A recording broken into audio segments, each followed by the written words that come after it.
7 tahun lalu, aku melepaskan tangannya saat dia tak punya apa-apa selain hutang dan harapan. Hari ini, aku berdiri di kantor megahnya sebagai pelamar kerja yang putus asa. Sementara dia duduk di kursi kebesarannya, menatapku dengan tatapan sedingin es yang seolah berkata, "Waktunya membayar bunga atas luka yang kau tinggalkan." Assalamualaikum warahmatullahi wabarakatuh. Jumpa lagi bersama channel Layar Kehidupan. Semoga bunda semua dalam keadaan sehat. Dan jangan lupa subscribe channel ini, biar bunda gak ketinggalan ceritanya. Langsung saja ini ceritanya yang bakalan buat bunda sedih. Lantai marmer mengilat di lobi gedung Arka Group seolah mengejek sepatu lamaku yang haknya mulai menipis. Aku merapikan blazer hitam satu Satania yang kupunya, menarik napas panjang, dan mencoba menghentikan getaran di jemariku. Hari ini adalah pertaruhanku yang terakhir. Jika aku tidak mendapatkan pekerjaan ini, aku tidak tahu lagi bagaimana cara menebus obat-obatan ibu besok pagi. Antrean nomor 37, silakan naik ke lantai 40. Suara resepsionis yang dingin memecah lamunanku. Aku melangkah masuk ke dalam lift kaca yang bergerak naik dengan kecepatan tinggi. Jantungku berdegup kencang, seirama dengan angka lantai yang terus bertambah di layar digital. 40 lantai yang memisahkan dunia bawah yang penuh debu dengan puncak kejayaan ekonomi kota ini. Aku hanya perlu bersikap profesional, menjawab semua pertanyaan dengan tegas, dan mengubur semua harga diriku dalam-dalam. Pintu lift berdenting terbuka. Seorang wanita dengan setelan mahal menyambutku dan mengantarku ke sebuah pintu kayu jati yang besar. "Calon asisten pribadi, silakan masuk. Tuan Arka sudah menunggu," ucapnya singkat. Nama itu, Arka, nama yang selama 7 tahun ini mencoba kuhapus dari setiap jengkal ingatanku. Hatiku mencelos. Tidak mungkin itu dia. Di dunia ini ada ribuan orang bernama Arka. Namun, saat pintu itu terbuka dan aroma parfum kayu cendana yang sangat kukenali menyeruak masuk, seluruh sendiku terasa lumpuh di balik meja kerja yang luas. Dengan latar pemandangan gedung pencakar langit, seorang pria duduk membelakangiku. Bahunya lebar, dibalut jas abu-abu gelap yang dijahit dengan sempurna. Dia memutar kursi kulitnya perlahan, lalu menatapku. Duniaku serasa berhenti berputar. Itu benar-benar dia. Pria yang dulu pernah berbagi sebungkus mie instan bersamaku di rumah kontrakan sempit. Pria yang dulu menatapku dengan binar cinta paling tulus sebelum aku meninggalkannya dalam kehancuran total. Tapi kini, binar itu sudah mati. Yang tersisa hanyalah sepasang mata elang yang menatapku dengan kebencian yang murni dan dingin. Lama tidak bertemu Maya, suaranya berat, bergema di ruangan yang kedap suara itu. Aku mematung. Tenggorokanku terasa seperti tersumbat kerikil tajam. "Arka." "Maksud saya Tuan Arka." Dia bangkit berdiri, melangkah mendekat, hingga bayangannya menenggelamkan tubuhku yang kaku. Dia meletakkan selembar kertas biodataku di atas meja. Dengan gerakan sangat pelan, seolah sedang mempermainkan mangsanya. "7 tahun yang lalu, kamu bilang aku tidak punya masa depan," bisiknya, tepat di samping telingaku, membuat bulu kuduku meremang. "Sekarang, masa depanmu ada di tanganku. Jadi, katakan padaku, berapa harga yang harus kubayar untuk melihatmu?" Berlutut, memohon pekerjaan ini, air mata mulai menggenang di pelupuk mataku. Tapi aku menahannya sekuat tenaga. Permainan baru saja dimulai. Permainan baru saja dimulai. Dan aku tahu, aku berada di pihak yang kalah sejak awal. Aku menelan ludah, mencoba mengumpulkan sisa-sisa keberanian yang tercecer di lantai marmer ini. Tatapan Arka tidak berkedip, menguliti setiap ekspresi ketakutan yang gagal kusembunyikan. Dia menikmati ini pemandangan mantan istrinya yang dulu pergi saat dia terpuruk, kini berdiri memelas di hadapannya. "Aku tidak datang untuk berlutut, Tuan Arka."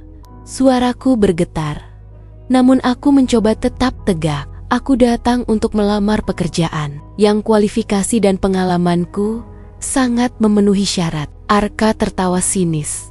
Sebuah suara rendah yang tidak pernah kudengar 7 tahun lalu. Dulu, tawanya adalah musik paling merdu yang menenangkan badai di kepalaku. Kini, tawa itu bagai sembilu yang menyayat harga diriku. Dia berjalan perlahan, mengitari meja kerjanya, lalu mengambil sebuah map merah dan melemparkannya tepat di depanku. Kualifikasi, pengalaman, Arka mendengus. Di gedung ini, kualifikasi nomor 1 adalah kesetiaan, dan kita berdua tahu, itu adalah satu kata yang tidak pernah ada dalam kamusmu, Maya. Aku memejamkan mata sejenak. Bayangan tagihan rumah sakit, ibu yang menumpuk di atas meja makan kecilku, kembali muncul. Aku tidak punya pilihan.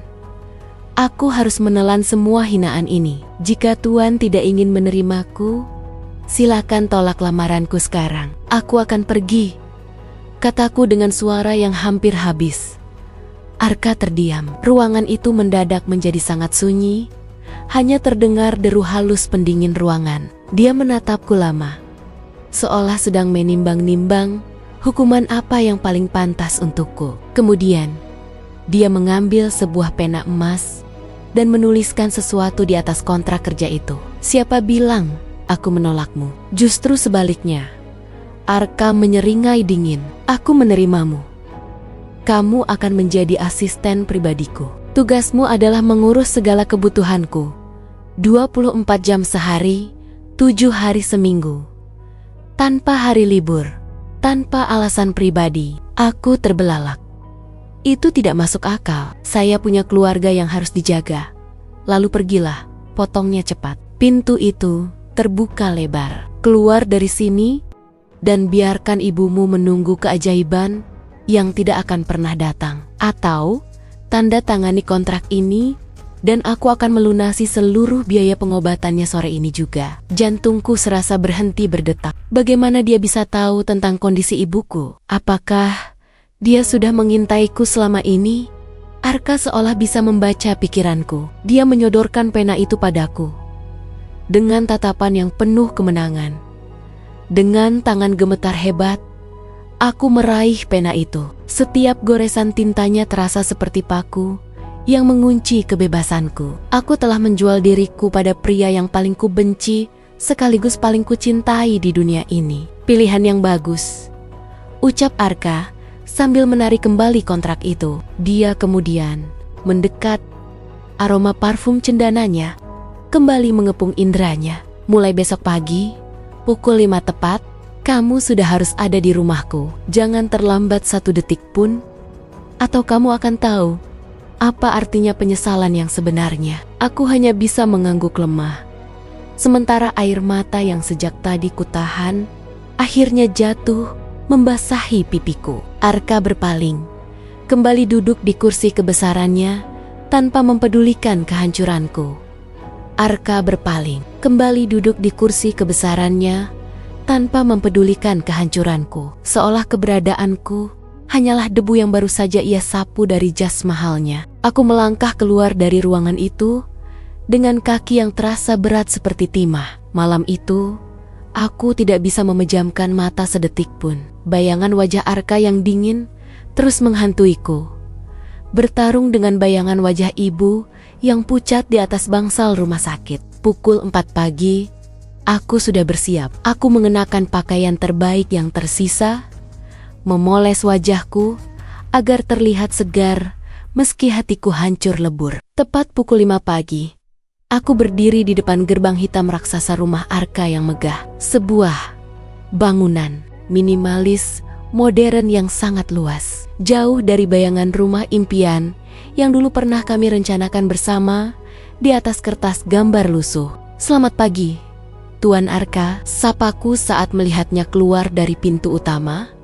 Dia sudah rapi dengan setelan lari bermerek, keringat tipis membasahi keningnya. Arka tidak menjawab. Dia hanya melempar kunci mobil sport miliknya ke arahku. Aku nyaris gagal menangkapnya. Cuci mobil ini. Sekarang, aku ingin melihat bayanganku di kap mesinnya dalam 15 menit, perintahnya tanpa menoleh, lalu melanjutkan lari paginya mengelilingi halaman rumah yang luas itu. Aku tertegun, tapi Tuan, saya adalah asisten pribadi. Bukan, 13 menit lagi Maya. Potongnya dari kejauhan tanpa menghentikan langkah. Dengan rasa sesak yang menghimpit dada, aku menyingsingkan lengan kemejaku. Aku mengambil selang dan kain, mulai menggosok permukaan mobil mewah itu di bawah udara pagi yang menggigit tulang. Air dingin membasahi sepatuku. Tapi aku tidak peduli. Aku melakukannya demi ibu.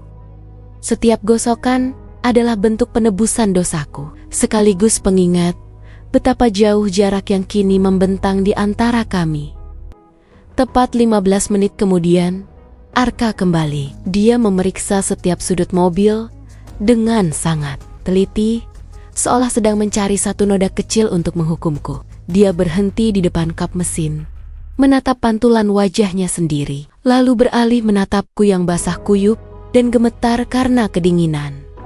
Lumayan untuk seorang pemula, ucapnya datar. Sekarang, masuk ke dalam. Buatkan aku kopi, tanpa gula, tanpa krim, persis seperti hatimu saat meninggalkanku dulu. Kalimat itu menghantamku lebih keras daripada siraman air dingin tadi. Aku mengikutinya masuk ke dalam rumah yang terasa sangat sunyi dan asing. Di dapur yang sangat canggih, aku membuatkan kopi untuknya. Tanganku masih gemetar saat meletakkan cangkir itu di atas meja makan kayu ek yang panjang. Arka menyesap kopinya perlahan. Matanya menatap ke arah jendela besar yang menampilkan pemandangan kota. Hari ini ada rapat besar dengan investor asing. Pastikan semua dokumen sudah siap di meja kantorku sebelum pukul 8. Jika ada satu kata saja yang salah ketik, anggap saja kontrak pengobatan ibumu batal. Aku mengangguk patuh. Baik, Tuan. Tuan, satu lagi. Arka berdiri, merapikan letak jam tangannya yang berkilau. Jangan pernah berpikir untuk menunjukkan wajah kasihanmu itu di depan stafku. Di kantor, kau adalah bawahanku yang paling rendah. Mengerti? Aku menunduk dalam, mencoba menyembunyikan genangan air mata yang mulai mendesak keluar. Mengerti, Tuan Arka. Saat dia melangkah pergi, aku menyadari bahwa ini baru jam pertama di hari pertamaku. Siksaan ini masih sangat panjang, dan Arka tidak akan berhenti sampai dia melihatku benar-benar hancur berkeping-keping. Saat dia melangkah pergi, aku menyadari bahwa ini baru jam pertama di hari pertamaku, dan beban di pundakku terasa seberat beton yang siap meremukkan tulang-tulangku. Aku segera mengusap kasar pipiku yang basah, lalu bergegas menuju kantor Arka Group dengan menumpang angkutan umum karena Arka meninggalkanku begitu saja di gerbang rumahnya. Aku harus sampai sebelum pukul 8, atau harapan untuk kesembuhan ibu akan pupus di tangan egonya yang setinggi langit. Tepat pukul 7:50, aku sudah duduk di meja kerjaku yang kecil di depan ruangan CO. Jari-jariku menari cepat di atas papan ketik, memeriksa setiap detail dokumen presentasi untuk rapat investor asing nanti. Semua harus sempurna. Tidak boleh ada koma yang salah letak. Tidak boleh ada angka yang meleset 1 sen pun. Jadi, ini asisten pribadi baru Tuan Arka yang sedang jadi pembicaraan hangat itu? Sebuah suara melengking yang penuh nada menghina membuyarkan fokusku. Aku mendongak dan mendapati seorang pria parubaya dengan setelan mahal berdiri di depanku. Dia adalah Pak Baskoro, manajer operasional yang dikenal memiliki ambisi besar untuk menduduki kursi Arka. Di sampingnya, seorang sekretaris muda menatapku dengan pandangan meremehkan. "Selamat pagi, Pak Baskoro. Ada yang bisa saya bantu?"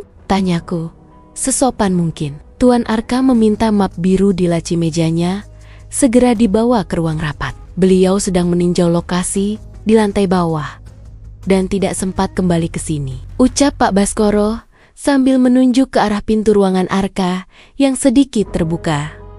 Aku mengerutkan kening. Arka tadi berpesan agar semua dokumen disiapkan di mejanya. bukan dibawa ke ruang rapat sebelum dia datang. Namun, instruksi dari seorang manajer operasional tentu tidak bisa kuabaikan begitu saja. "Baik, Pak. Saya akan segera mengambilnya," jawabku. Aku masuk ke ruangan Arka yang aromanya masih tertinggal di sana. Di laci kanan meja jatinya, aku menemukan map biru tebal berisi laporan keuangan rahasia perusahaan. Tanpa rasa curiga, aku membawanya keluar dan memberikannya kepada Pak Baskoro yang menunggu di depan pintu. "Terima kasih, Maya. Kamu sangat cekatan. Pantas saja Arka memilihmu." Dia tersenyum aneh. Sebuah senyuman yang membuat kuduku meremang. 1 jam kemudian, kegaduhan pecah di lorong kantor. Arka berjalan cepat menuju mejaku dengan wajah yang merah padam. Rahangnya mengeras, dan matanya memancarkan amarah yang jauh lebih mengerikan daripada saat kami bertemu kemarin. "Di mana laporan keuangan rahasia yang ada di laciku, Maya?" Suaranya rendah namun menggelegar, membuat seluruh karyawan menoleh ke arah kami. "Tadi Pak Baskoro bilang Tuan memintanya untuk dibawa ke ruang rapat. Jadi saya berikan pada beliau," jawabku dengan suara yang mulai menciut. Arka memukul meja kerjaku dengan telapak tangannya. "Baskoro sedang cuti hari ini, Maya? Dia tidak ada di kantor sejak pagi tadi." Duniaku serasa runtuh. Aku menoleh ke arah ruangan Pak Baskoro. Dan benar saja, ruangan itu gelap dan terkunci. Siapa pria yang tadi bicara padaku? Aku tersadar bahwa aku baru saja menyerahkan rahasia terbesar perusahaan kepada orang asing yang menyamar. Atau lebih buruk lagi, kepada musuh dalam selimut yang ingin menghancurkan Arka. Aku mempekerjakanmu untuk menjagaku, bukan untuk menjadi pintu masuk bagi para pengkhianat. Arka mendekat, napasnya yang memburu terasa di wajahku. "Jika dokumen itu bocor ke publik sebelum rapat dimulai, jangan harap kamu bisa melihat matahari besok pagi dari balik jeruji besi." Aku gemetar hebat. Seseorang sengaja menjebakku di hari pertama, dan aku jatuh ke dalam lubang itu dengan sangat bodoh. Aku gemetar hebat, menyadari bahwa seseorang sengaja menjebakku di hari pertama, dan aku jatuh ke dalam lubang itu dengan sangat bodoh. Seolah-olah seluruh semesta memang sedang bersekongkol untuk melihatku hancur. Tatapan Arka yang menghunus membuatku merasa lebih kecil dari debu. Ia tidak lagi melihatku sebagai mantan istri atau bahkan manusia, melainkan sebagai lubang hitam yang siap menelan seluruh kerja keras yang ia bangun selama 7 tahun ini. "Tuan, saya bersumpah, pria itu benar-benar ada di sini. Dia memakai lencana nama Pak Baskoro." Suaraku melengking karena panik. Namun Arka hanya memalingkan wajah dengan jijik. "Cukup, Maya. Keamanan sedang memeriksa rekaman kamera pengawas.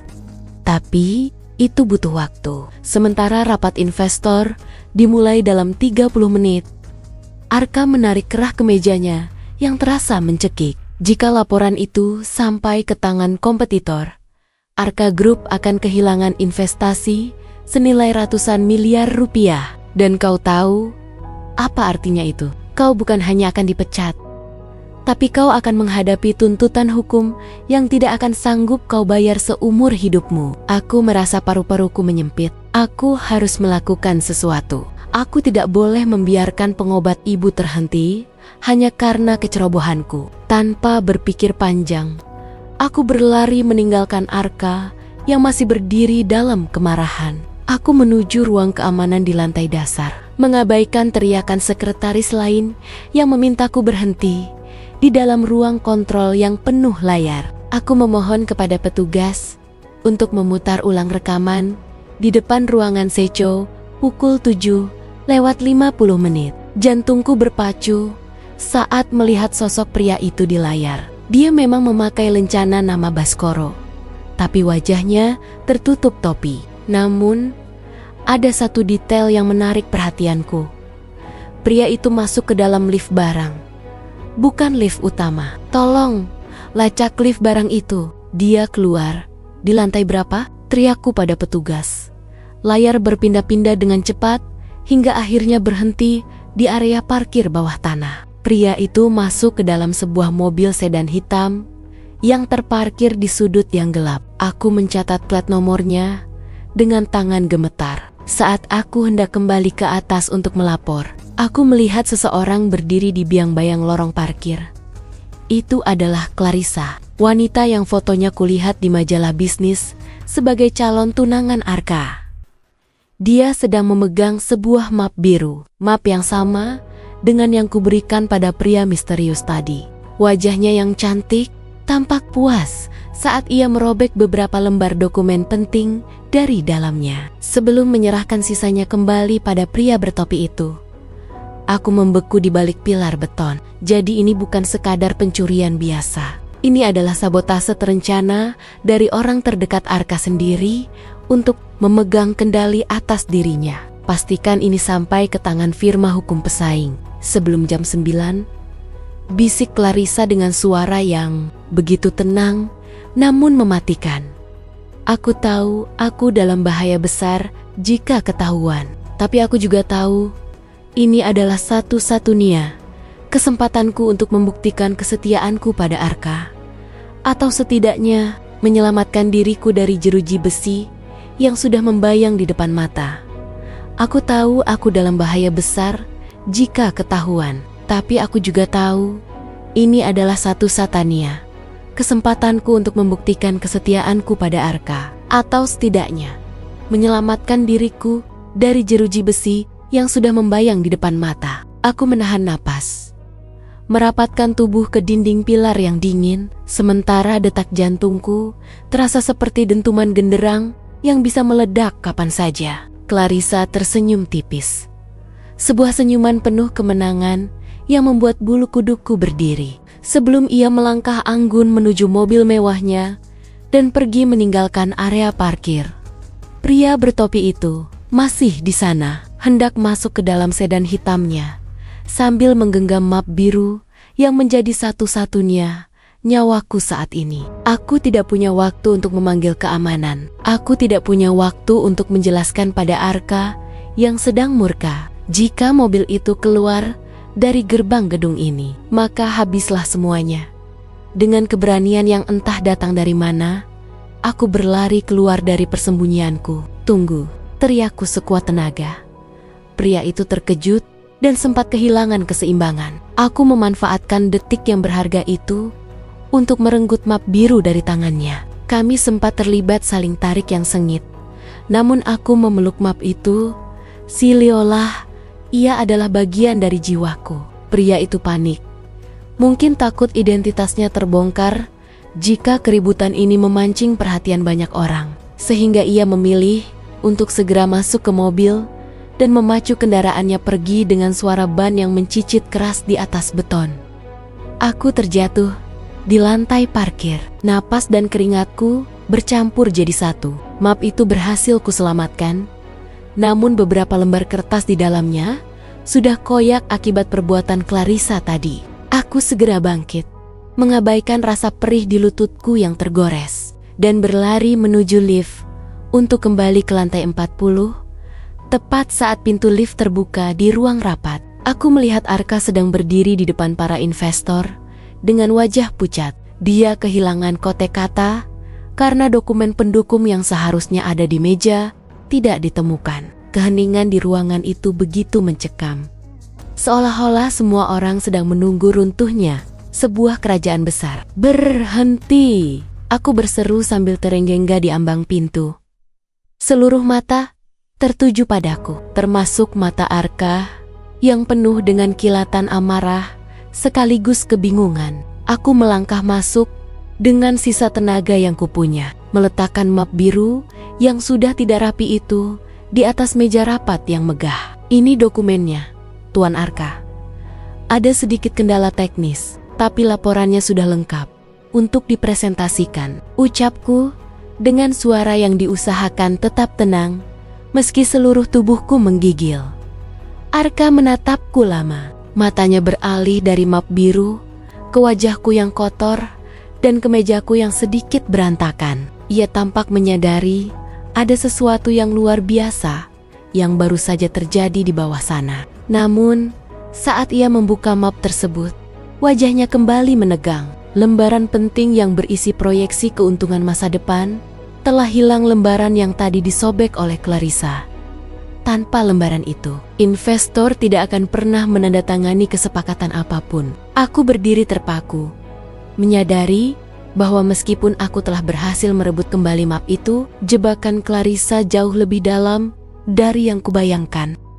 Di pojok ruangan, aku melihat Clarissa masuk dengan wajah tanpa dosa, menatapku dengan tatapan kasihan yang dibuat-buat, seolah dia sudah siap untuk merayakan kegagalanku dan kejatuhan Arka. Di pojok ruangan, aku melihat Clarissa masuk dengan wajah tanpa dosa, menatapku dengan tatapan kasihan yang dibuat-buat, seolah dia sudah siap untuk merayakan kegagalanku dan kejatuhan Arka. Keheningan di ruang rapat itu terasa mencekik, seperti tali yang perlahan menarik napas dari paru-paruku. Para investor mulai saling berbisik, menunjukkan gestur tidak sabar yang bisa menghancurkan masa depan Arka Group dalam hitungan detik. Arka menatap lembaran yang hilang itu, lalu beralih menatapku. Alih-alih meledak marah di depan para tamu, dia justru memejamkan mata. Sejenak sebuah ketenangan yang jauh lebih menakutkan daripada teriakan. "Maafkan ketidakteraturan ini," ucap Arka dengan suara yang luar biasa stabil kepada para investor. "Asisten saya baru saja menyelamatkan dokumen ini dari upaya sabotase luar biasa. Beri kami waktu 5 menit untuk menyiapkan data pelengkap." Clarissa tampak sedikit tersentak. Senyum kemenangannya memudar karena Arka justru membelaku di depan umum. Arka kemudian menarik lenganku dengan tegas, membawaku ke sudut ruangan yang agak tersembunyi. "Apa yang terjadi?" bisiknya tajam. Matanya tertuju pada goresan di lututku dan kemejaku yang kotor. "Clarissa, Tuan, dia yang mengambil lembaran itu," jawabku dengan suara berbisik namun penuh penekanan. Saya melihatnya di parkiran bawah tanah. Dia menyobek bagian terpentingnya. Arka terdiam. Rahangnya mengeras hingga otot-otot di lehernya terlihat jelas. Dia tidak tampak terkejut, lebih kepada kecewa yang mendalam, seolah dia sudah lama mencurigai ada ular di dalam rumahnya sendiri. "Dengarkan aku, Maya."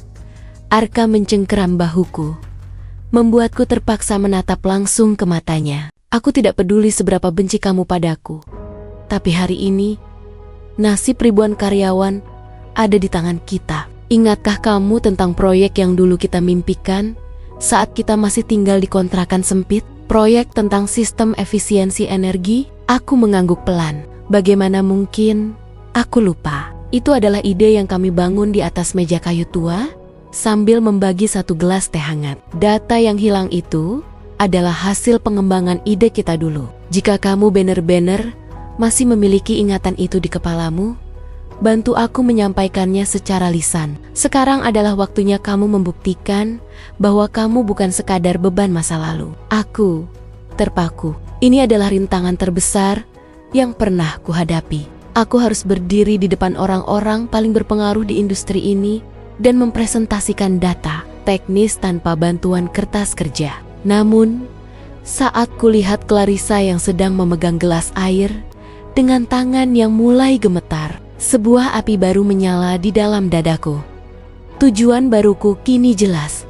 Aku tidak akan membiarkan wanita itu menghancurkan Arka, dan aku tidak akan membiarkan kecerobohanku menjadi akhir dari segalanya. Aku akan memenangkan kepercayaan Arka kembali, bukan sebagai mantan istri yang lemah, tapi sebagai wanita yang mampu berdiri sejajar dengannya di tengah badai. "Saya siap, Tuan Arka," kataku dengan mantap. "Mari kita tunjukkan pada mereka siapa pemilik sebenarnya dari ide ini. Mari kita tunjukkan pada mereka siapa pemilik sebenarnya dari ide ini," ucapku dengan sisa keberanian yang kupunya, mengabaikan denyut nyeri di lututku yang terus membasahi kain kemeja. Aku melangkah maju ke depan layar proyektor, berdiri tepat di samping Arka yang kini memberikan ruang bagiku. Clarissa tampak mematung di sudut ruangan. Wajahnya yang semula tenang kini mulai menegang saat melihatku menarik napas panjang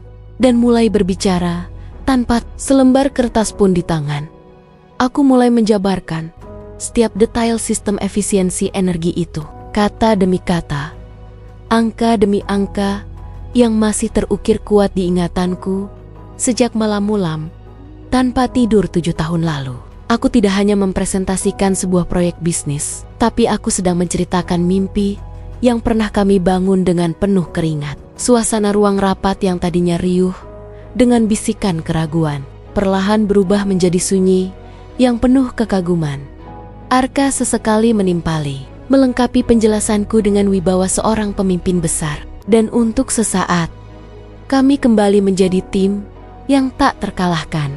Kami seolah sedang menari di atas bara api, mengubah krisis menjadi sebuah simfoni kemenangan yang luar biasa. Para investor mulai menggangguk setuju, dan puncaknya pemimpin konsorsium asing itu berdiri dan memberikan tepuk tangan yang diikuti oleh seluruh peserta rapat. Luar biasa, penjelasan yang sangat emosional dan teknis secara bersamaan. Saya belum pernah melihat asisten yang memahami visi perusahaan sedalam ini, puji sang investor sambil menjabat tangan Arka dengan erat. Kesepakatan ditandatangani hari itu juga. Namun, saat para tamu mulai meninggalkan ruangan, aku melihat Clarissa mendekat dengan langkah yang diatur sedemikian rupa agar tetap terlihat anggun meski matanya memancarkan kilat kebencian yang nyata. Dia berhenti tepat di depanku. Aroma parfum mahalnya yang menyengat terasa seperti racun yang menyesakkan. Jangan terlalu bangga, Maya, bisiknya dengan suara yang sangat rendah agar tidak terdengar oleh Arka yang sedang mengantar tamu ke pintu. Satu presentasi bagus tidak akan menghapus statusmu sebagai orang asing di gedung ini. Arka hanya memanfaatkan otakmu.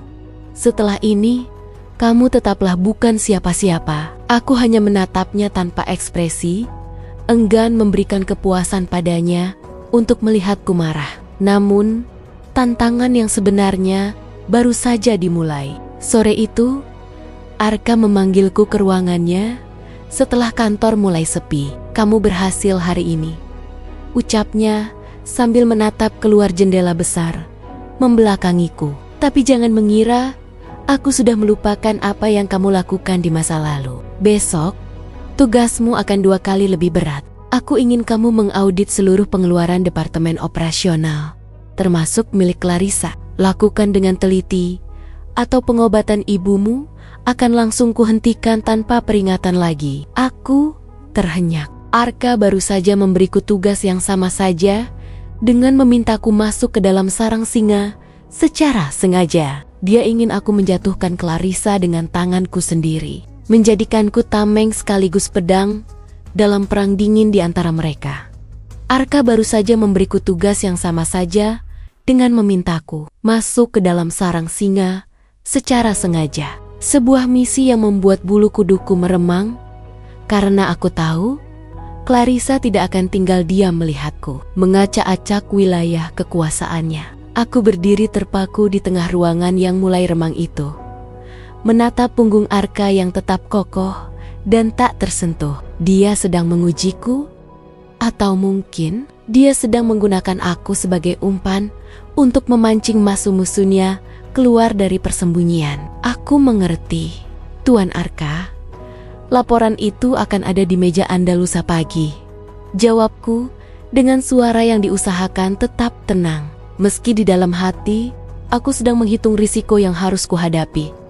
Keesokan harinya, aku mulai menyusuri tumpukan dokumen digital dan fisik di departemen operasional. Suasana di sana sangat tidak bersahabat. Para karyawan di bawah kepemimpinan Clarissa menatapku dengan tatapan sinis, sengaja memperlambat aksesku ke data-data penting dan membisikkan kata-kata menyakitkan saat aku melewati meja mereka. Namun, bayangan wajah ibu yang sedang tersenyum saat aku menjenguknya tadi malam memberiku kekuatan tambahan hingga larut malam. Saat gedung sudah hampir kosong dan hanya lampu di mejaku yang menyala, aku menemukan sesuatu yang ganjil. Ada serangkaian transaksi pengadaan barang fiktif yang nilainya mencapai miliaran rupiah. Semua transaksi itu bermuara pada sebuah perusahaan cangkang yang alamatnya ternyata milik kerabat dekat Clarissa. Sedang mencari kesalahan orang lain untuk menutupi kesalahanmu sendiri, Maya. Suara tajam itu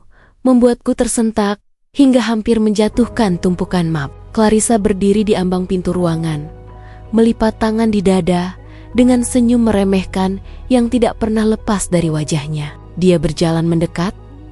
Setiap ketukan hak sepatunya di atas lantai terdengar seperti lonceng kematian bagiku. Jangan bermain-main denganku. Kamu pikir Arka akan percaya pada kata-kata seorang wanita yang pernah mengkhianatinya demi uang? Clarissa mengambil salah satu dokumen yang sedang kupelajari dan merobeknya menjadi dua tanpa ragu. Ini bukan tentang aku, Nona Clarissa. Ini tentang apa yang Anda lakukan pada perusahaan ini, balasku sambil mencoba merebut kembali dokumen itu. Clarissa tertawa kecil, suara tawa yang dingin dan penuh ancaman. Arka tidak akan pernah memilihmu. Dia hanya sedang mengujimu seberapa jauh kamu bisa bertahan sebelum akhirnya dia membuangmu kembali ke jalanan.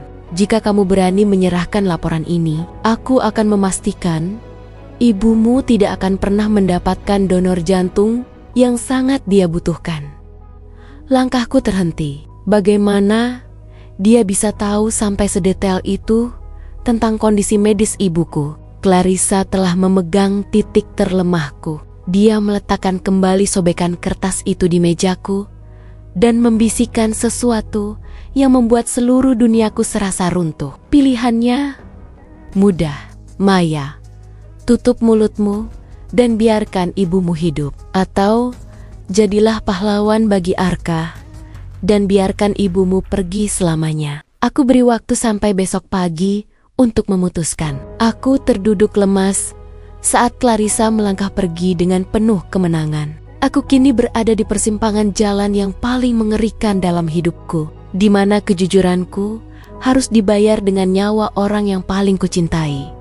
Aku terduduk lemas saat Clarissa melangkah pergi dengan penuh kemenangan, meninggalkan aroma parfumnya yang kini terasa seperti bau busuk pengkhianatan yang memenuhi rongga dadaku. Malam itu, kantor Arka Group terasa seperti labirin yang tak punya jalan keluar. Setiap sudutnya menyimpan ancaman dan setiap heningnya membisikkan ketakutan.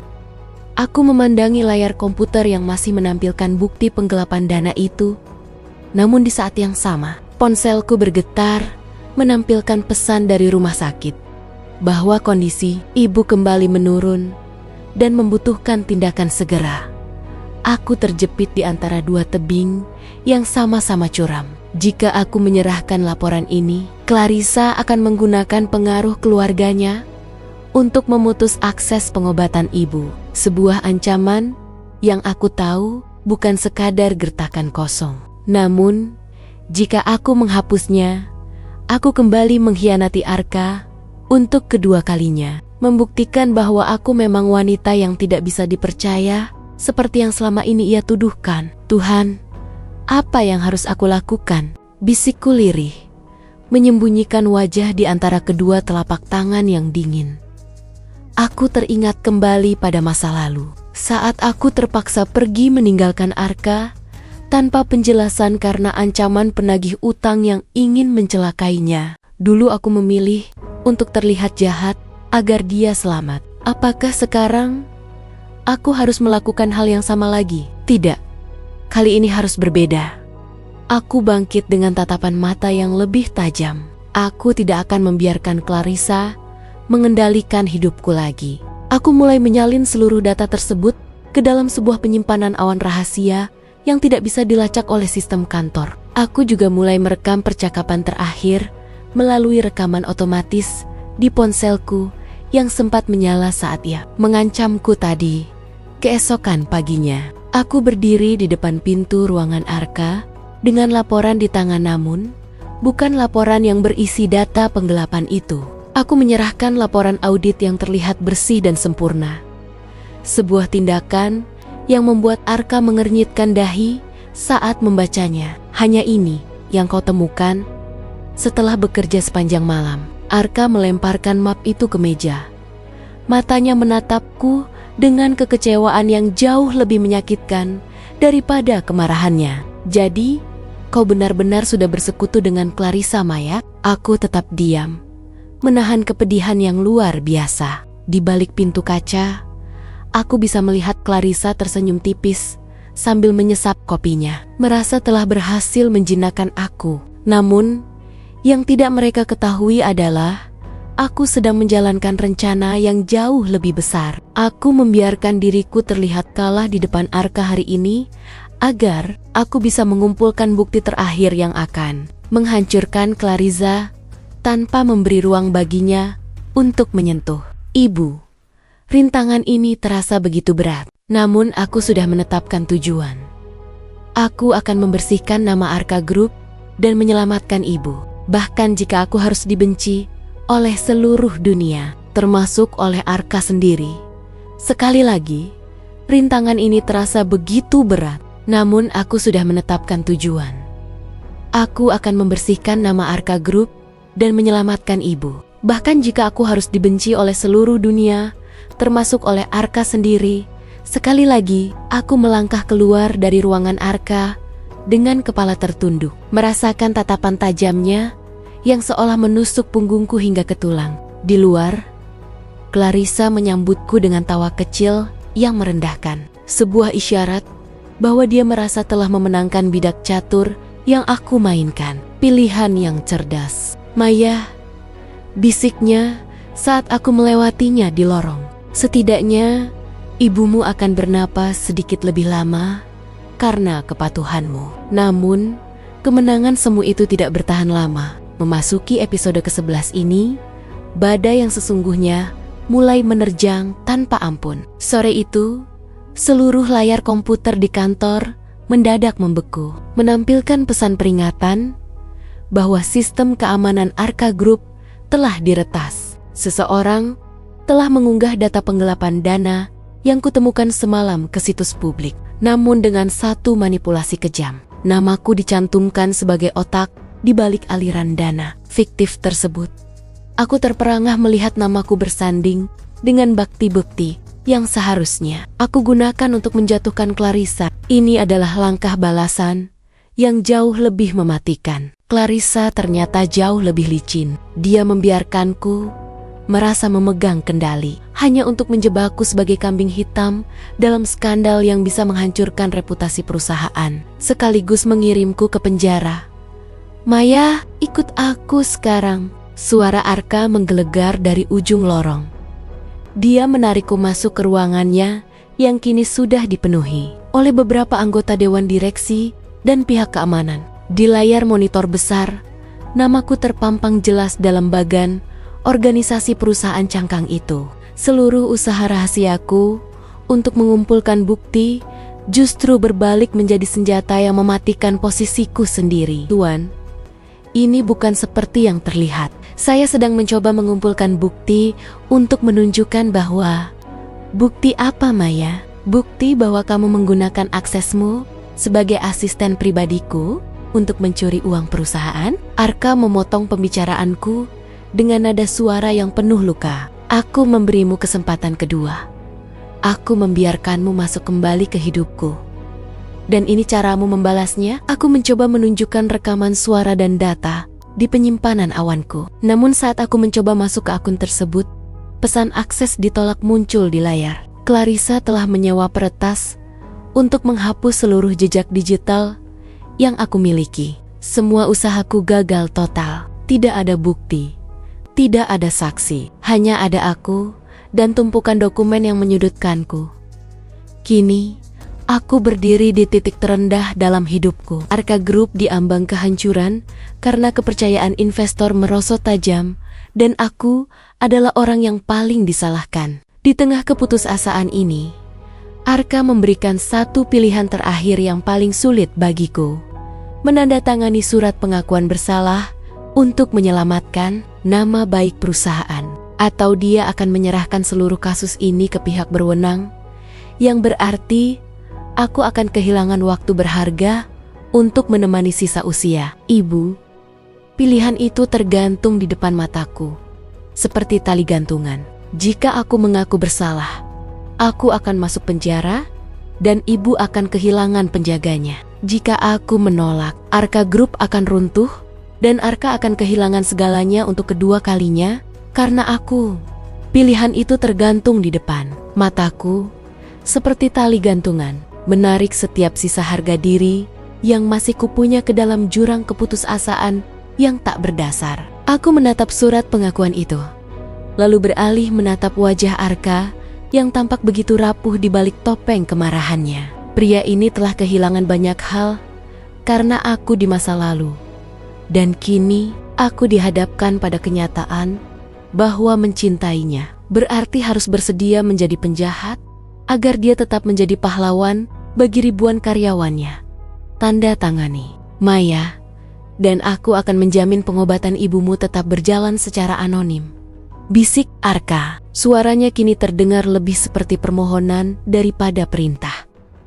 Aku mengambil pena itu dengan tangan yang mati rasa. Namun, sesaat sebelum ujung tinta menyentuh kertas, pintu ruangan terbuka dengan kasar. Clarissa melangkah masuk dengan wajah yang dibuat prihatin.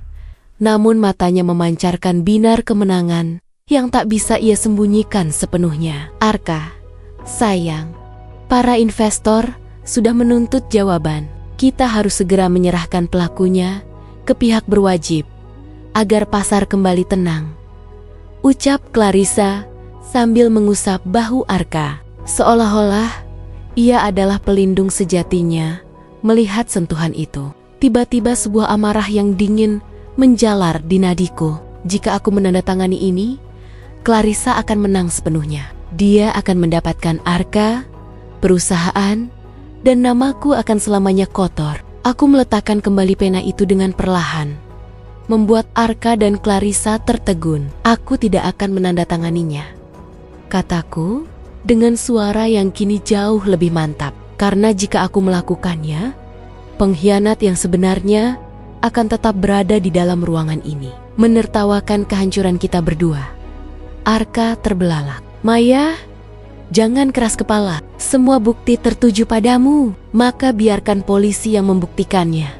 Tuan Arka, balasku sambil menatap langsung ke mata Clarissa yang mulai menunjukkan kilat kegelisahan. Saya lebih baik mendekam di balik jeruji besi sebagai orang jujur daripada hidup bebas sebagai pembohong yang membiarkan Anda ditipu oleh orang yang paling Anda percayai. Clarissa tertawa hambar, mencoba menutupi kegugupannya. Kau sudah gila, Maya.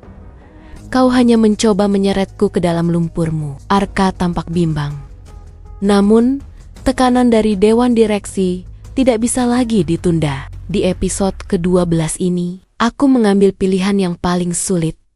Aku menyerahkan diriku untuk dibawa oleh pihak keamanan kantor guna diserahkan kepada pihak berwajib. Ini adalah kegagalan terbesarku. Aku gagal menyelamatkan namaku sendiri. Dan aku gagal tetap berada di samping ibu saat aku digiring keluar melewati lorong kantor yang penuh dengan bisikan kebencian. Aku melihat Arka hanya berdiri terpaku di depan jendela besar. Dia tidak membelaku.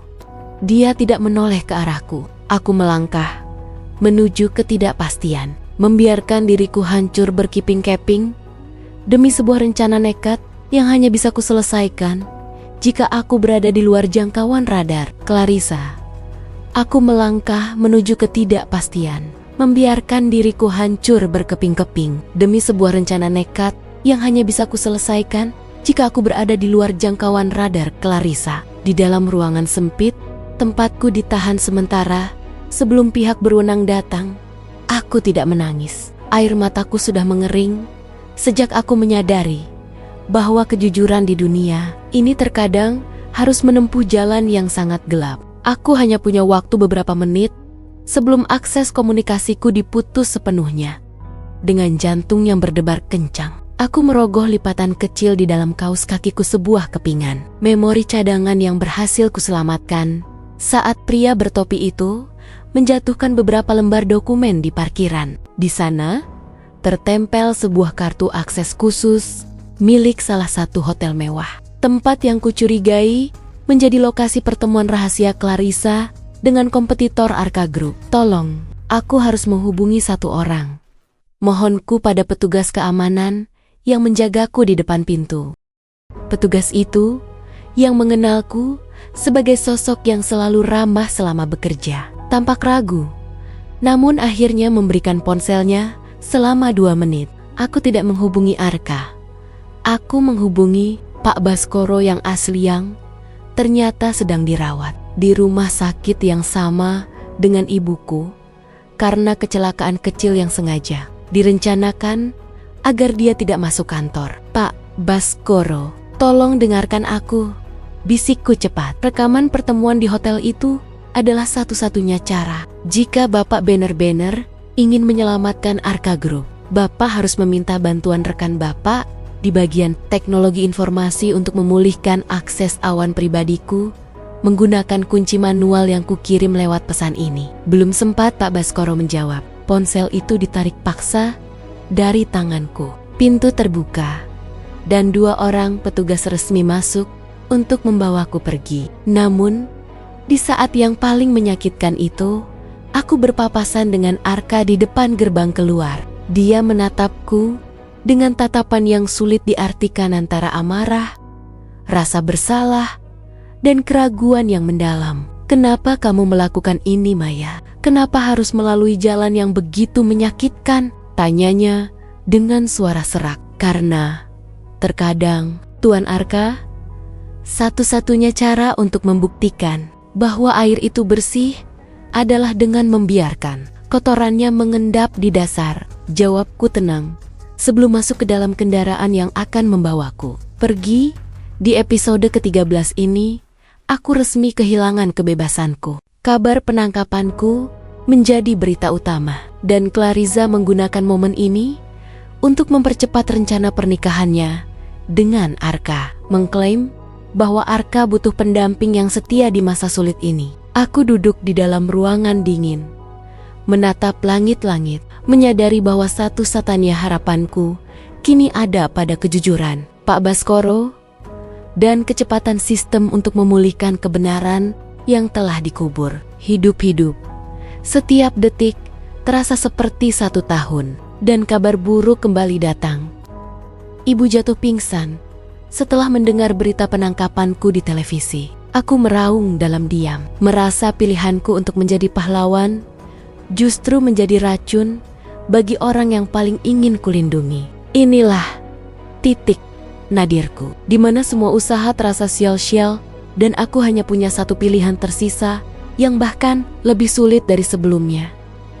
Inilah titik nadirku, di mana semua usaha terasa sia-sia dan aku hanya punya satu pilihan tersisa yang bahkan lebih sulit dari sebelumnya. Aku harus memohon bantuan kepada satu-satunya orang yang paling membenciku setelah Arka, yaitu ayah dari Clarissa, sang pemegang saham utama yang selama ini menjadi dalang di balik ambisi buta putrinya. Aku tahu, melangkah ke arah pria itu sama saja dengan menyerahkan leherku ke lubang singa. Namun demi nyawa ibu yang sedang kritis dan demi menyelamatkan Arka dari pernikahan yang akan menghancurkannya, aku harus melakukan negosiasi paling berbahaya dalam hidupku. Melalui bantuan pengacara publik yang ditugaskan untukku, aku berhasil mengirimkan pesan singkat yang berisi kode rahasia transaksi yang dilakukan Clarissa tanpa sepengetahuan ayahnya sendiri. Aku tahu watak pria itu. Dia mencintai kekuasaan lebih dari apapun, termasuk putrinya sendiri. Dan dia tidak akan membiarkan siapapun mencuri dari sakunya, sekalipun itu adalah darah dagingnya. Beberapa jam kemudian, sebuah mobil hitam mewah menjemputku dari kantor polisi atas jaminan khusus. Aku dibawa ke sebuah kediaman pribadi yang jauh dari hiruk-pikuk kota. Di sana, pria tua itu duduk dengan wajah kaku, menatap tumpukan bukti yang berhasil dipulihkan oleh Pak Baskoro dan dikirimkan kepadaku tepat sebelum aku keluar. Kau berani mengancamku dengan data ini, Maya? Suaranya rendah, penuh dengan ancaman yang membuat bulu kuduku berdiri. Saya tidak mengancam, Tuan. Saya hanya menawarkan pertukaran. Jawabku dengan suara yang tidak goyah sedikit pun. Biarkan saya masuk ke acara pertunangan Arka malam ini untuk membongkar semuanya secara terbuka. Sebagai imbalannya, saya akan menyerahkan seluruh data ini secara pribadi kepada Anda tanpa melibatkan pihak berwajib bagi keluarga Anda. Anda bisa membereskan kekacauan Clarissa secara internal dan nama besar Anda akan tetap terjaga. Ini adalah pilihan tersulitku. Membiarkan Clarissa lolos dari hukum demi menyelamatkan perusahaan Arka dan nyawa ibuku. Aku harus membiarkan keadilan sejati tertunda demi kemenangan yang lebih mendesak. Pria tua itu terdiam lama. Sebelum akhirnya mengangguk pelan, kau punya waktu 10 menit sebelum cincin itu melingkar di jari mereka. Jika kau gagal, aku sendiri yang akan memastikan kau membusuk di penjara selamanya. Dengan gaun pinjaman dan pengawalan rahasia, aku bergegas menuju hotel tempat pesta pertunangan berlangsung. Hatiku hancur melihat papan nama di depan aula besar itu. Pertunangan Arka dan Clarissa. Aku berdiri di depan pintu besar berlapis emas, menyadari bahwa di dalam sana Arka mungkin sedang menatap Clarissa dengan tatapan yang seharusnya menjadi milikku. Inilah pilihan terakhirku. Aku akan masuk ke sana, menghentikan waktu, dan mempertaruhkan sisa harga diriku untuk terakhir kalinya di depan semua orang yang merendahkanku. Aku akan masuk ke sana, menghentikan waktu, dan mempertaruhkan sisa harga diriku untuk terakhir kalinya di depan semua orang yang merendahkanku. Dengan napas yang memburu dan tangan yang masih terasa dingin, aku mendorong pintu aula besar itu tepat saat musik klasik yang mendayu memenuhi ruangan. Ratusan pasang mata yang mengenakan pakaian pesta mewah berpaling ke arahku, menatapku dengan tatapan penuh tanya dan cemoohan, seolah-olah aku adalah noda di atas kain sutra putih, di atas panggung kecil yang dihiasi bunga bakung. Arka berdiri kaku sambil memegang kotak beludru merah di hadapannya. Clarissa tersenyum dengan binar kemenangan yang sekejap memudar saat melihat kehadiranku. Berhenti, teriakku.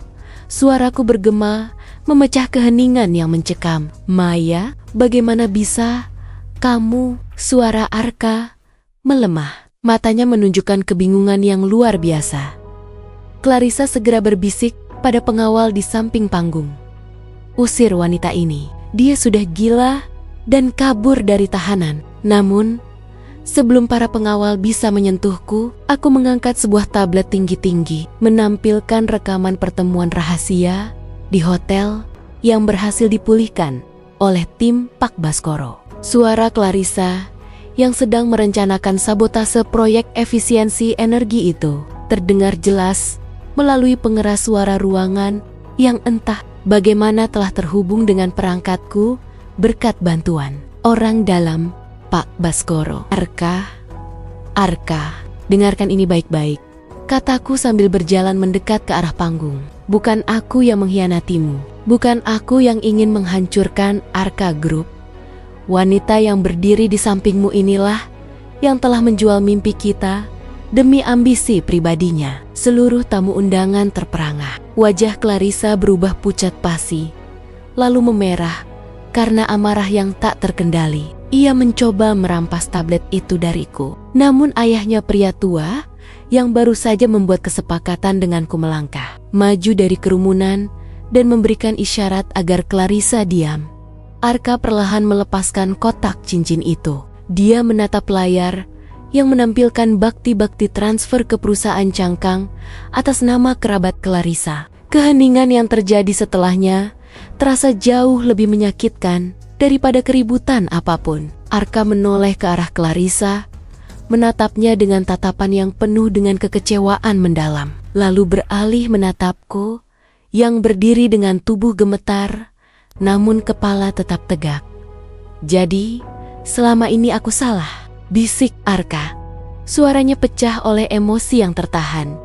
Ini adalah awal dari perjuanganku yang sesungguhnya. Aku tidak hanya harus membersihkan namaku, tapi aku harus membangun kembali kepercayaan yang telah hancur berkeping-keping. Meskipun kebenaran mulai terungkap, aku tahu bahwa Clarissa masih memiliki banyak kartu di lengannya. Dan aku harus menggunakan setiap detik yang kupunya untuk memastikan dia tidak bisa bangkit kembali.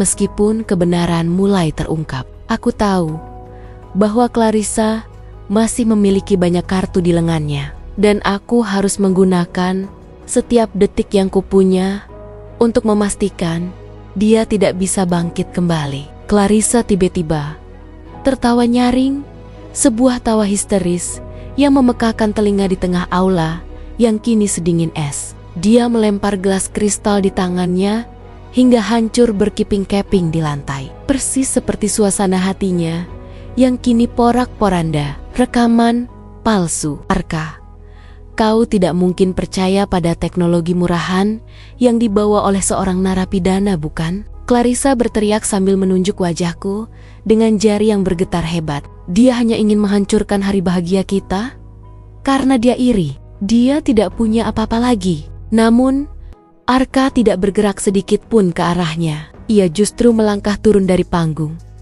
mendekatiku dengan langkah perlahan yang terasa sangat berat. Setiap langkahnya seolah menghancurkan dinding pembatas yang selama ini ia bangun di antara kami. Dia berhenti tepat di depanku. Matanya menelusuri wajahku yang kuyu, namun penuh tekad. Lalu ia melihat ke arah tablet yang masih menyiarkan data transaksi tersebut. "Kenapa kamu tidak memberitahuku sejak awal, Maya?" bisik Arka. Ada nada penyesalan yang begitu dalam di sana. "Kenapa kamu membiarkan dirimu dibawa polisi? Karena Anda tidak akan percaya jika hanya mendengar kata-kata dari wanita yang pernah meninggalkan Anda." "Tuan Arka," jawabku dengan getir. "Saya butuh bukti yang tidak bisa dibantah oleh siapapun, bahkan oleh perasaan Anda sendiri." Pada saat itulah kejutan sesungguhnya muncul. Pak Baskoro masuk ke dalam ruangan bersama beberapa petugas audit independen yang sudah kami hubungi secara rahasia. Mereka membawa dokumen asli yang tidak bisa dimanipulasi secara digital, bukti fisik tanda tangan Clarissa pada beberapa kontrak pengalihan aset perusahaan yang ia lakukan secara sembunyi-sembunyi selama Arka sedang kalut karena masalahku. Clarissa mencoba melarikan diri melalui pintu samping, namun ayahnya sendiri yang menghalangi langkahnya. Pria tua itu menatap putrinya dengan pandangan yang sangat dingin. Kekecewaan seorang penguasa yang dikhianati oleh darah dagingnya sendiri. Tanpa sepatah kata pun, sang ayah memberikan isyarat kepada petugas keamanan pribadinya untuk membawa Clarissa keluar dari ruangan, menjauh dari sorotan lampu pesta yang kini terasa menyilaukan. Kekacauan di aula itu perlahan mereda, menyisakan kerumunan orang yang menatapku dengan rasa malu atas prasangka mereka selama ini. Namun, perhatianku teralihkan saat ponsel di saku kemeja pinjamanku bergetar. Sebuah pesan singkat dari pihak rumah sakit masuk. "Ibu Anda telah melewati masa kritis dan sadar sepenuhnya. Beliau memanggil nama Anda." Lututku lemas. Aku hampir terjatuh jika saja sepasang tangan yang kuat tidak segera menopang tubuhku. Arka memegang pundakku dengan erat, memberikan kehangatan yang sudah bertahan-tahan tidak kurasakan. "Dia sudah aman, Maya. Semuanya sudah aman sekarang," bisik Arka lembut. "Dia sudah aman, Maya. Semuanya sudah aman sekarang," bisik Arka lembut. Sebuah kalimat yang seketika meruntuhkan seluruh pertahanan yang kubangun sekuat tenaga selama berhari-hari ini. Aku menangis sesenggukan di dadanya, mengabaikan tatapan ratusan tamu undangan yang kini berubah menjadi bisikan simpati. Beban seberat gunung yang selama ini menghimpit paru-paruku seolah terangkat, berganti dengan kelegaan yang luar biasa saat mengetahui bahwa ibu telah kembali dari ambang maut. Malam itu juga, Arka secara pribadi mengantarku ke rumah sakit. Di sepanjang perjalanan, keheningan di dalam mobil tidak lagi terasa mencekik, melainkan penuh dengan kata-kata yang belum sempat terucap. Arka memegang tanganku erat, seolah takut jika dia melepaskannya sedikit saja, aku akan menghilang lagi seperti 7 tahun yang lalu. Sesampainya di ruang perawatan, aku melihat ibu sudah membuka matanya. Meskipun wajahnya masih sangat pucat, beliau tersenyum lemah saat melihatku datang bersama Arka. Tidak ada amarah, tidak ada dendam. Yang ada hanyalah kedamaian yang terpancar dari wajah seorang ibu yang telah mengetahui bahwa kebenaran akhirnya menang. Maafkan aku, Maya, ucap Arka di samping tempat tidur ibu. Suaranya bergetar menahan tangis. Aku telah membiarkan luka masa lalu membutakan mataku hingga aku nyaris menghancurkan wanita yang justru paling melindungiku. Beberapa minggu berlalu dengan sangat cepat. Arka Group berhasil pulih dari krisis berkat pengakuan jujur Arka di depan publik mengenai sabotase yang dilakukan Clarissa. Semua tuntutan hukum terhadapku dicabut sepenuhnya dan namaku dibersihkan melalui permintaan maaf resmi perusahaan yang dimuat di berbagai media nasional. Clarissa kini harus menjalani rehabilitasi mental dan pengawasan ketat keluarganya. Sementara ayahnya memilih untuk mengundurkan diri dari kursi pemegang saham sebagai bentuk pertanggungjawaban moral. Hari ini, aku tidak lagi mengenakan seragam asisten yang kaku. Aku berdiri di taman rumah sakit, membantu ibu berjalan perlahan untuk menghirup udara segar. Arka datang membawa buket bunga bakung putih kesukaanku, tersenyum dengan binar mata yang sudah lama hilang. Dia tidak lagi memintaku menjadi asistennya. Dia memintaku untuk menjadi mitra sejatinya dalam membangun kembali segala sesuatu yang sempat hancur. Aku sudah menyiapkan rumah kecil di dekat pantai, tempat yang dulu selalu kita bicarakan, bisik Arka sambil merangkul pundakku dan ibu secara bersamaan. Tempat di mana kita bisa memulai babak baru tanpa ada lagi rahasia, tanpa ada lagi ketakutan. Aku menatap langit sore yang berwarna jingga keemasan, merasa bahwa inilah akhir bahagia yang dulu sempat kuanggap mustahil. Perjuangan berdarah-dera yang kulalui telah mengantarkanku pada pelukan paling hangat yang pernah ku kenal. Aku menatap langit sore yang berwarna jingga keemasan, merasa bahwa inilah akhir bahagia yang dulu sempat kuanggap mustahil.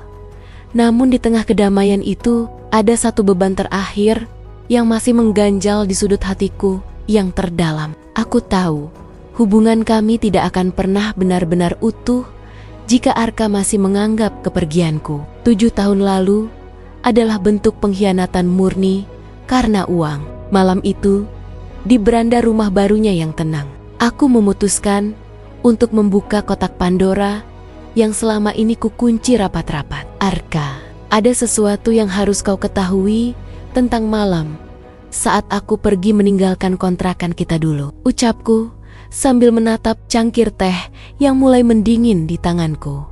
Arka menoleh, raut wajahnya berubah serius, namun tetap lembut. Maya, itu sudah berlalu. Aku sudah memaafkan segalanya. Kita tidak perlu menggali luka lama lagi. Tidak, Arka, kau harus tahu kebenarannya. Bukan untuk memaafkanku, tapi agar kau tahu betapa berartinya dirimu bagiku. Sejak dulu, balasku dengan suara yang mulai serak. Aku mengeluarkan sebuah amplop tua yang sudah menguning dari tas kecilku. Surat ancaman dari komplotan penagih utang mendiang ayahku yang selama ini kusembunyikan. Aku bercerita bagaimana malam itu mereka datang dan mengancam akan membakar bengkel kecil yang sedang Arka rintis jika aku tidak segera melunasi utang keluarga atau pergi menjauh darinya. Mereka tahu Arka adalah titik lemahku, dan mereka ingin menghancurkan masa depannya hanya untuk menghukumku. Aku pergi bukan karena melihatmu tidak punya masa depan, Arka, bisikku sambil menyerahkan surat itu padanya. Aku pergi karena mereka mengancam akan mengambil nyawamu jika aku tetap di sisimu. Aku memilih untuk terlihat seperti wanita egois yang mengejar kemewahan agar kau memiliki alasan untuk membenciku dan terus bertahan hidup demi membuktikan bahwa aku salah. Arka membaca surat itu dengan tangan yang gemetar hebat. Matanya membelalak saat melihat tanggal dan isi ancaman yang begitu mengerikan tersebut. Ia jatuh terduduk di kursi, menyadari bahwa selama 7 tahun ini ia telah membenci orang yang justru melakukan pengorbanan paling besar demi keselamatannya. Seluruh kemarahan yang ia simpan selama bertahan-tahan seolah mencair menjadi rasa bersalah yang tak terhingga. "Jadi, selama ini kau menanggung beban ini sendirian?" Suara Arka pecah. Ia menutup wajahnya dengan kedua tangan. "Dan aku malah memperlakukanmu seperti sampah saat kau kembali padaku." Aku mendekat dan memegang tangannya, memberikan kekuatan yang kini ia butuhkan. "Aku tidak pernah menyesal, Arka. Melihatmu menjadi Secho yang sukses seperti sekarang adalah bukti bahwa pengorbananku tidak sia-sia. Aku hanya ingin kau tahu bahwa cintaku tidak pernah berubah. Baik saat kita hanya memiliki satu gelas teh, maupun saat kau sudah memiliki segalanya." Di bawah cahaya rembulan, kami akhirnya benar-benar melepaskan masa lalu. Episode 18 ini menjadi saksi bahwa kejujuran yang pahit jauh lebih baik daripada kebohongan yang terlihat manis. Dan bahwa cinta yang sejati seringkali berbicara melalui tindakan yang paling sunyi di bawah cahaya rembulan. Kami akhirnya benar-benar melepaskan masa lalu, membiarkan setiap serpihan luka itu terbang terbawa angin malam yang sejuk, menyisakan ruang kosong yang kini siap kami isi dengan janji-janji baru. Arka menarikku ke dalam pelukannya, kali ini dengan dekapan yang begitu protektif, seolah ia sedang menebus setiap detik penderitaan yang harus kutanggung sendirian selama 7 tahun pengasinganku. "Aku bersumpah, Maya," bisiknya di sela isak tangis yang mulai mereda, "tidak akan ada lagi rahasia, tidak akan ada lagi dinding. Aku akan menghabiskan sisa hidupku untuk memastikan kau tidak perlu lagi berkorban sendirian." Memasuki episode 19. Babak baru ini dimulai dengan langkah konkret Arka untuk memulihkan kehormatanku. Keesokan harinya, ia mengadakan konferensi pers darurat di lobi utama Arka Group di depan puluhan kilatan kamera jurnalis. Arka tidak hanya mengumumkan pembersihan namaku, tetapi ia juga mengumumkan pengunduran dirinya dari posisi CEO untuk sementara waktu demi fokus pada pemulihan kesehatan ibu dan pembangunan yayasan. Bantuan bagi keluarga yang terjerat utang. Predator sebuah penghormatan bagi masa laluku yang kelam. Namun, drama belum benar-benar berakhir. Saat kami sedang bersiap untuk membawa ibu pulang ke rumah pantai yang baru, sebuah kiriman paket misterius tiba di depan pintu. Di dalamnya terdapat sebuah jam tangan tua milik mendiang ayahku Barang yang dulu disita oleh para penagih utang sebagai jaminan. Ada secari kertas kecil di sana.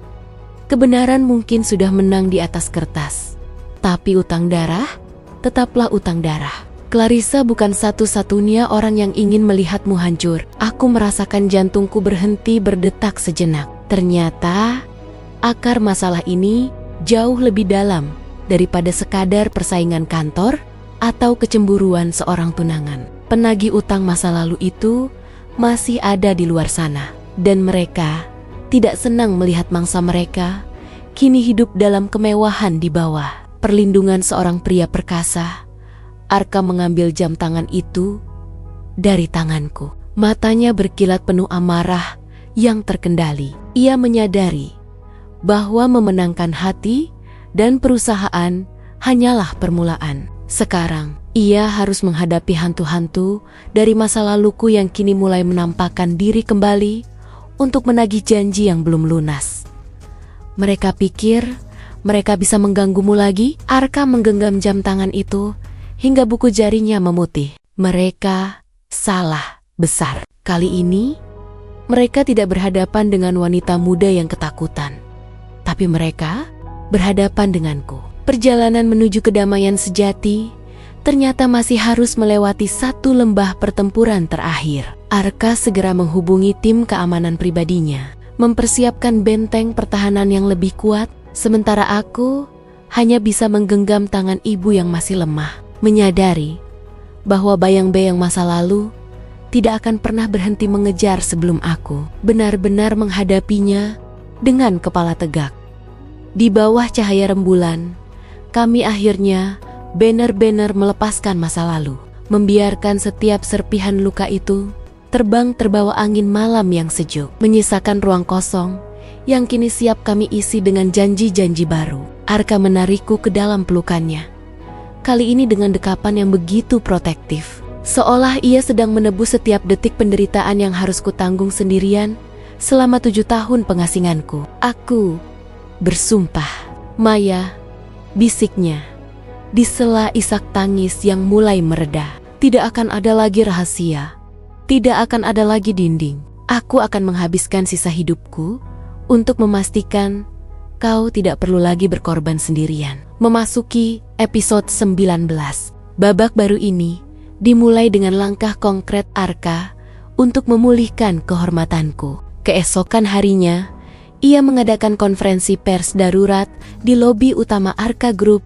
Di depan puluhan kilatan kamera jurnalis, Arka tidak hanya mengumumkan pembersihan namaku, tetapi ia juga mengumumkan pengunduran dirinya dari posisi CEO untuk sementara waktu demi fokus pada pemulihan kesehatan ibu dan pembangunan yayasan, bantuan bagi keluarga yang terjerat utang. Predator sebuah penghormatan bagi masa laluku yang kelam.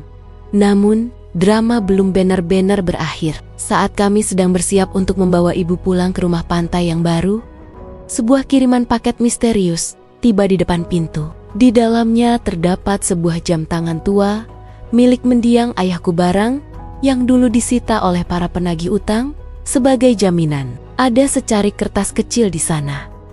Kebenaran mungkin sudah menang di atas kertas, tapi utang darah tetaplah utang darah. Clarissa bukan satu-satunya orang yang ingin melihatmu hancur. Aku merasakan jantungku berhenti berdetak sejenak. Ternyata akar masalah ini jauh lebih dalam daripada sekadar persaingan kantor atau kecemburuan seorang tunangan. Penagih utang masa lalu itu masih ada di luar sana, dan mereka tidak senang melihat mangsa mereka kini hidup dalam kemewahan di bawah perlindungan seorang pria perkasa.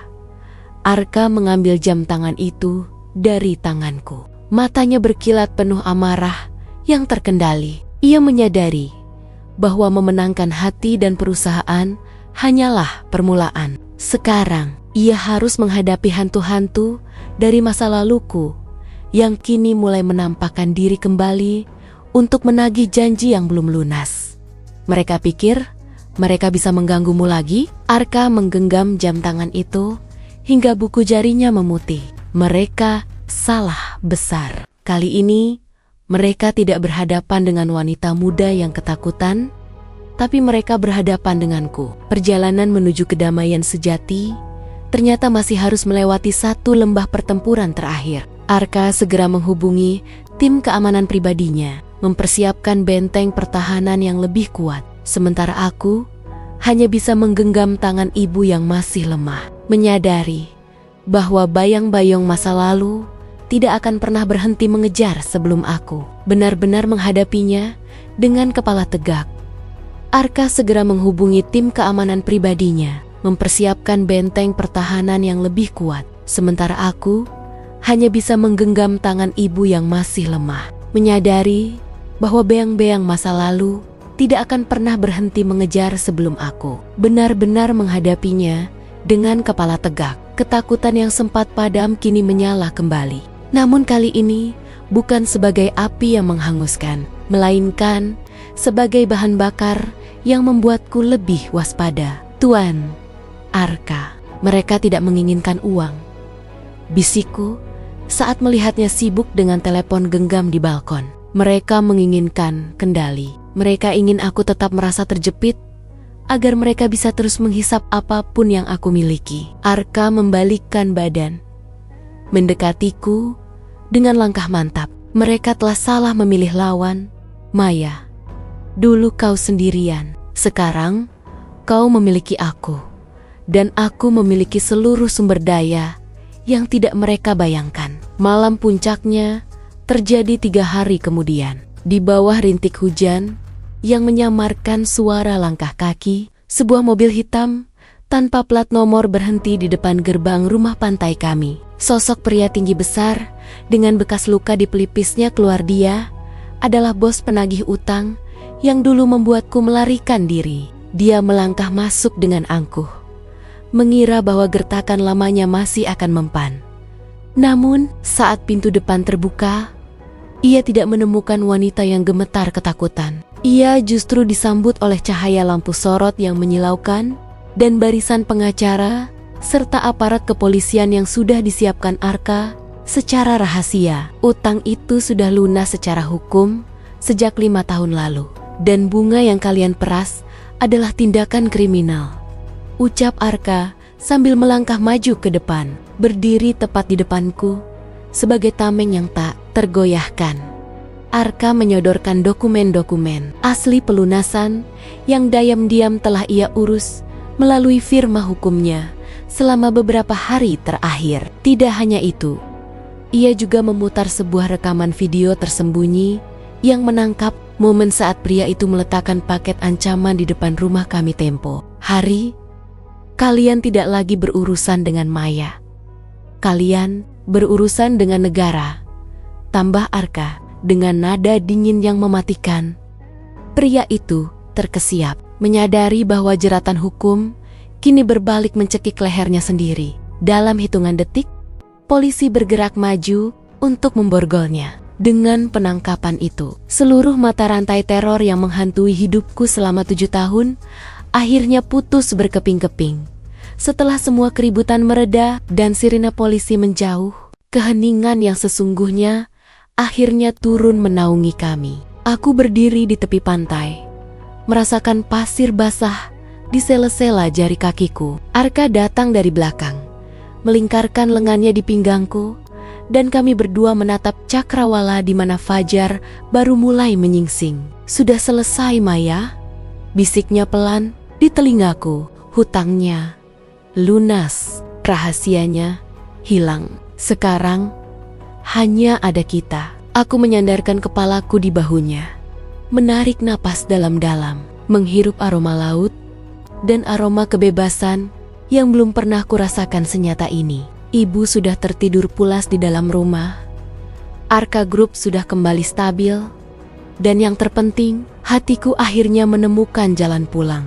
Kisah pengorbanan yang pahit ini telah mencapai garis finishnya, meninggalkan sebuah pelajaran abadi bahwa cinta yang sejati tidak akan pernah membiarkanmu berjuang sendirian selamanya.